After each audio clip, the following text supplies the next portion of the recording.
Does money lie to you? As you've been told your whole life that if you just earn more and work harder and save smarter, you'll finally be happy, secure, free. Twos, but what if that's the biggest lie you've ever believed? This is the biggest lie you still believe. Then what if? The more you chase it, the emptier you feel. Tis Arthur Schopenhauer, the 19th century philosopher who saw through the illusions of human desire, had a warning for you. A warning so dark, so unsettling, that most people refuse to hear it. He said that our endless pursuit of more money, more success, more things, is a trap rooted in something he called the will, an insatiable force that drives us to want and want and want, with no end in sight. Sans, this video isn't about budgeting or investing. This is about the psychology of desire, the philosophy of freedom, and the courage to see money for what it really is. Let's begin. You've felt it, haven't you? That moment when you achieve something big, a raise at work, a bonus, or that purchase you'd been dreaming of, like a new car. For a few days, maybe even weeks, you feel on top of the world. You think, this is it, I've made it. You walk with a little more confidence, smile a little brighter, and everything feels right. But then, the feeling fades. It's subtle at first. You notice a quiet dissatisfaction. The thrill of that new car wears off as you see a better model. The excitement of that raise dims when it's still not enough for your dreams. Suddenly you're back to wanting more. A bigger house, a higher salary, a fancier vacation. It's as if no matter how much you have, it's never enough to quiet that voice inside. As you start to feel anxious, always wondering, do I have enough? Will I lose it all? What if I'm not keeping up with everyone else, my colleagues, my friends, the people I see online? This isn't just about money. It's about what money promises: happiness, security, worth. The idea that if you reach that next milestone, you'll finally be free from worry, free from doubt, free from pressure. Months. Take the frenzy of Black Friday, that American ritual where people camp outside stores at dawn, battling crowds for deals they don't need, all because they're saving money. You might have been there, in line for hours to buy a discounted TV, your heart racing with the thrill of the chase. You told yourself you were winning, but once you got home, unpacked your haul and the adrenaline wore off, what did you feel? A flicker of excitement, then that same old emptiness pushing you to want more. As that's the harsh reality, that promise of fulfillment is a mirage that keeps you running, striving, sacrificing, only to leave you feeling just as empty as before, if not more so. As Arthur Schopenhauer saw through this illusion more than a century ago, he believed that this endless cycle of wanting, achieving it and wanting again, isn't a path to freedom. It's a prison that keeps you trapped in a loop of unfulfilled desire, where the finish line keeps moving further away the faster you run. And he called this driving force the will, a blind, relentless energy that lives inside all of us, pushing us to desire, to strive, to chase the next big thing. And in our modern world, money has become the perfect symbol of that will. It's the carrot dangling in front of us, always just out of reach, promising to satisfy our longings, but never delivering. And think about the last time you wanted something expensive. Maybe a new phone you didn't need, or a dream vacation to escape stress. You saved up, worked overtime, maybe skipped meals to make it happen. You finally got it, and for a moment you felt alive. And then what? As the excitement wore off, and you were left with the same restlessness, the same void you felt before. Maybe you felt worse, because that thing you thought would fix you didn't. As Schopenhauer would say, that's the lie. The lie that more money, more stuff, more status will finally make you whole. The lie that keeps you running, even when you're too tired to take another step. Because Schopenhauer's concept of the will isn't just some abstract philosophical idea locked away in dusty old books. It's a profound psychological truth, one that cuts straight to the core of why money feels like a never-ending race, a race that leaves you exhausted, unfulfilled, and perpetually dissatisfied. Let's break it down so you can see exactly how this invisible force is shaping your life and your wallet. As Arthur Schopenhauer, often called the philosopher of pessimism, developed his theory of the will in the early 19th century, and it became the cornerstone of his philosophy. He believed that the will is the fundamental driving force behind everything in existence, not just humans, but all living things, from the tiniest insect to the mightiest tree. It's a blind, irrational energy, a primal urge that pushes us to survive, to strive, to desire, endlessly. Unlike the way we use the word will today, like willpower or determination, Schopenhauer's will is more like an unstoppable, unconscious current that flows through us, dictating our actions without us even realizing it. And as for Schopenhauer, this will is the root of all human suffering. Why? Because it's never satisfied. It's a bottomless pit of want, a hunger that can't be filled, no matter how much you throw into it. You might think, if I just get that promotion, I'll be happy, or if I can afford that dream house, I'll finally feel secure. But the will doesn't work that way. It doesn't stop. It doesn't rest. It doesn't let you sit back and say, I'm good now. The moment you achieve one goal, the will shifts the target. It whispers in your ear, you need more. You're still not safe. You're still not enough. And so you keep running, chasing, striving, never stopping to question why you're even running in the first place. So now, let's bring money into the picture. In our modern world, money has become the ultimate symbol of this will. Think about it. Society has turned money into more than just a tool for survival. It's not just about paying for food or shelter anymore.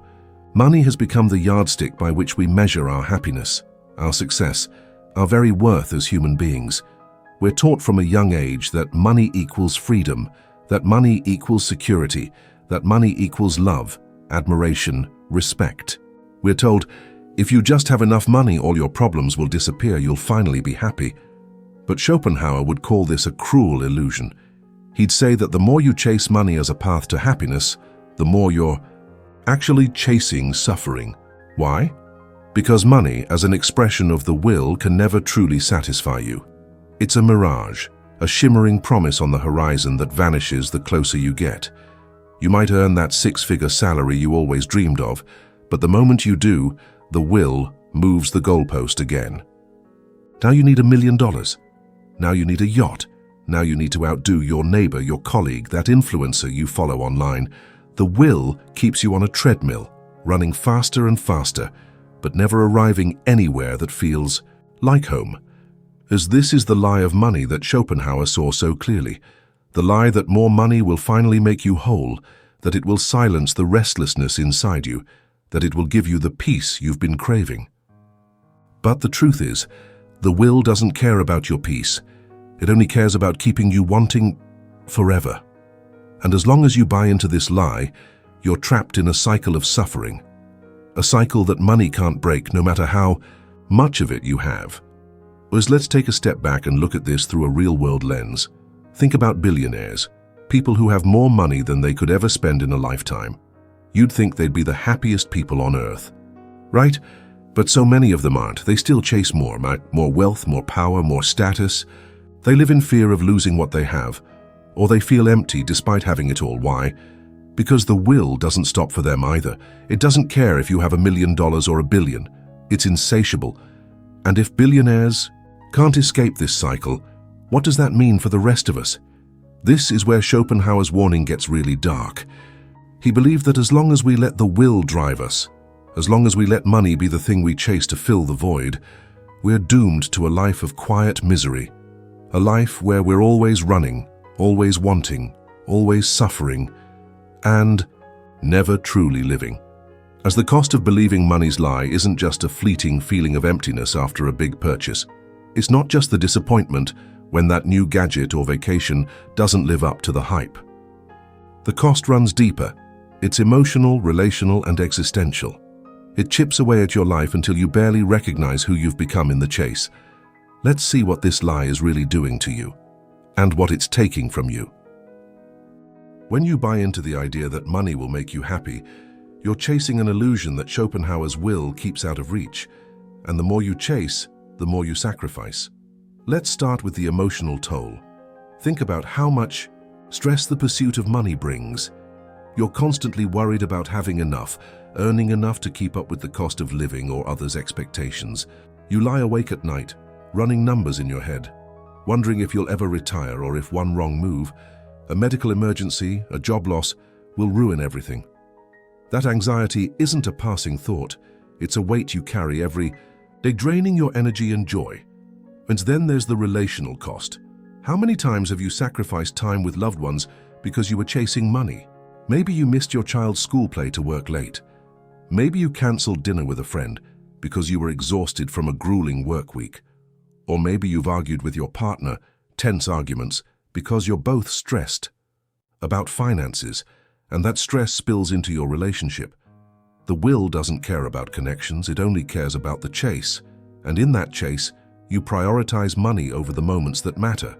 Moments of laughter, intimacy, being present with those who make life worth living, as the deepest cost is existential. And this is where the American dream comes in. You've been sold the idea that if you work hard, hustle, and climb the ladder, you'll achieve the dream. The big house, financial freedom, proof you've made it. But when you let money define your happiness through this lens, you live a life that's not your own. You chase goals society tells you to want, a bigger house, a fancier car, an impressive title, instead of goals that light you up. You compare yourself constantly, feeling like you're falling behind, even when you're doing better than ever. You measure your worth by your bank account, not your values or passions. Over time, this erodes your sense of self. You wake up, surrounded by everything the American dream promised, and don't recognize yourself because the dream was never yours. And Schopenhauer saw this as the ultimate tragedy of the will. When you let it run your life, when you let money and the desire for more dictate your choices, you become a slave to a system that profits off your dissatisfaction. You're no longer living for yourself, you're living for the next paycheck, the next milestone that you hope will make you feel whole. But it never does.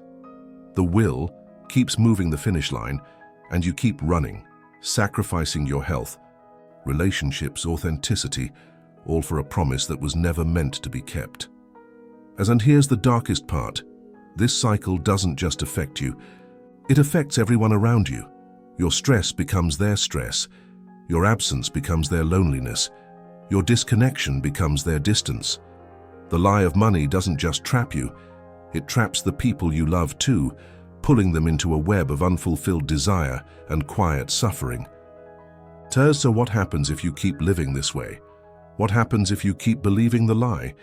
Keep letting the will drive you. Keep chasing a happiness that money can never deliver. Let's find out. And so what happens if you keep believing the lie of money?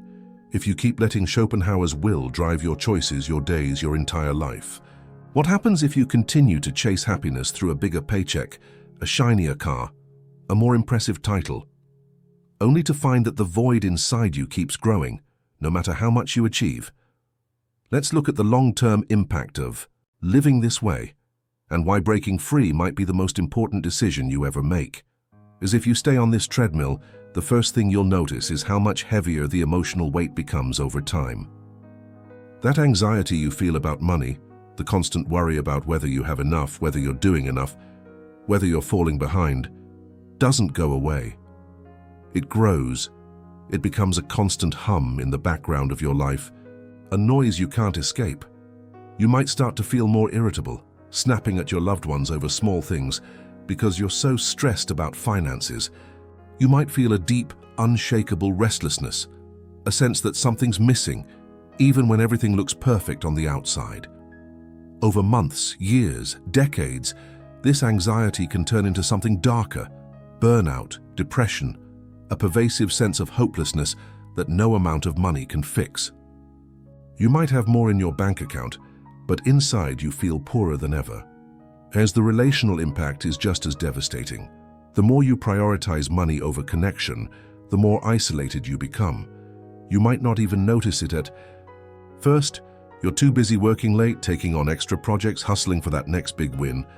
But slowly, the people you care about start to drift away. Your partner feels neglected because you're always distracted, always talking about work, always too tired to truly connect. Your friends stop inviting you out because you've cancelled on them one too many times. Your children grow up with memories of you being absent, always on your phone, always stressed, always chasing something they can't understand. The will doesn't care about your relationships. It only cares about keeping you wanting more. But you'll feel the loss, a loneliness that money can't fill, a regret that haunts you when you realize the moments you traded for money are moments you'll never get back. And then there's the existential toll, the deepest cut of all. When you let the will run your life, you stop living for yourself. You become a cog in a machine that profits off your endless desire, your endless dissatisfaction. You chase goals that aren't even yours, goals society handed you, goals that look good on paper but feel hollow in your heart. You might climb the corporate ladder, buy the big house, drive the fancy car, but one day you'll look in the mirror and realize you don't know who you are anymore. You've spent so long measuring your worth by your net worth that you've forgotten what truly matters to you, your passions, your values, your dreams. You've traded authenticity for approval, and the cost is a life that feels like a performance, a life that feels like a lie. As Schopenhauer warned that this is the ultimate fate of those who let the will control them, a life of quiet misery, a life where you're always running but never arriving, always wanting but never having, always sacrificing but never living. You become a slave to desire, a slave to a system that thrives on keeping you hungry, keeping you dissatisfied, keeping you trapped. And the longer you stay in this cycle, the harder it becomes to break free. Because over time, you start to believe that this is just how life is, that this is all there is. But here's the good news, it doesn't have to be this way. Schopenhauer didn't just leave us with a warning, he left us with a way out. There's a path to break free from the lie, to step off the treadmill, to reclaim your peace and your power. It's not easy, but it's possible. And it starts with a single radical act, seeing the lie for what it is and choosing to stop believing it. Let's talk about how you can take that first step, and what it looks like to live a life where money no longer controls you. Believing money's lie comes at a cost to your time, your energy, your relationships, your peace, your very sense of self. But the moment you decide to stop letting Schopenhauer's will control you, the moment you see through the illusion that money equals happiness, everything starts to shift. You can step off the treadmill, you can reclaim your life. And while Schopenhauer's philosophy might seem bleak, he left us with a path to liberation, a path that's not about rejecting money altogether, but about redefining what it means to you and breaking free from its grip. Let's explore 3 practical steps you can take to stop believing the lie and start living with intention, clarity, and true abundance. As the first step is to see the lie for what it is, to become aware of how the will is driving your choices. Awareness is the foundation of change because you can't break a cycle you don't even see. So take a moment, right now, and reflect on where you've been chasing money, thinking it would make you happy. Maybe it's the overtime you've been working, hoping for a promotion that never feels like enough. Maybe it's the things you've been buying, a new phone, a designer jacket, a luxury watch, hoping they'd make you feel secure, seen, or worthy. Or maybe it's the way you've been measuring your life, tying your self-worth to your net worth, always feeling like you need more to be enough. Write these thoughts down. Journal about them. Ask yourself, where am I letting money control my happiness? Don't judge yourself, just observe. The moment you name these patterns, they start to lose their power over you because you're no longer running on autopilot. You're waking up. The second step is to redefine what wealth means to you, not based on what society tells you, but based on what truly matters to your soul. Schopenhauer believed that true freedom comes not from having more, but from wanting less, from finding contentment in the present instead of an endless chase for the future. This doesn't mean you have to give up your financial goals or stop working toward a better life. It means you stop letting money define your happiness. So ask yourself, what makes me feel truly rich right now? Maybe it's a quiet morning with your favorite cup of coffee, the warmth of the sun on your face as you listen to the birds chirping outside. Maybe it's a deep conversation with someone you love, where you feel truly seen and understood. Maybe it's a moment of creativity,